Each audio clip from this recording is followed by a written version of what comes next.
আমরা কি ইস্তেদরাজের গজবে নিপতিত? প্রিয় ভাই বোনেরা, মাঝে মধ্যে ভাবতে ভাবতে আমরা যেন একটু অবাক হয়ে যাই। এই যে আল্লাহ তাআলার এত নাফরমানি করছি, সর্বপ্রকার গুনাহে লিপ্ত হচ্ছি, তবুও তো খেয়ে পড়ে বেশ ভালোই দিন কাটাচ্ছি। কোনো বিপদ আপদ নেই, উপার্জনের ঘাটতি নেই, বড় কোনো রোগবালাই নেই। মৌসুম পরিবর্তনের সাথে সাথে আনন্দেরও নানা উপলক্ষ তৈরি হচ্ছে।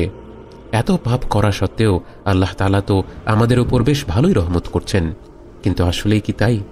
আল্লাহ তাআলা কি সত্যিই আমাদের উপর রহমত করছেন, নাকি আমরা ইতোমধ্যে গজবেই হাবুডুবু খাচ্ছি?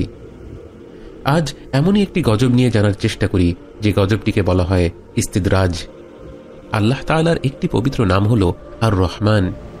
রহমান এমন রহমতকে ইঙ্গিত করে যে দয়া সর্বব্যাপী।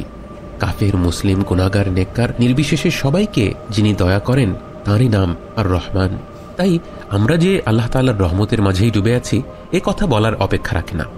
কিন্তু শত শত গুনাহ ও অন্যায়ে লিপ্ত থেকেও যখন সুখ, শান্তি ও সচ্ছলতায় তৃপ্তির ঢেকুর তুলছি, ঠিক তখন সেটা কেবল রহমত আছে কিনা তাতে খুব সতর্কতা জরুরি।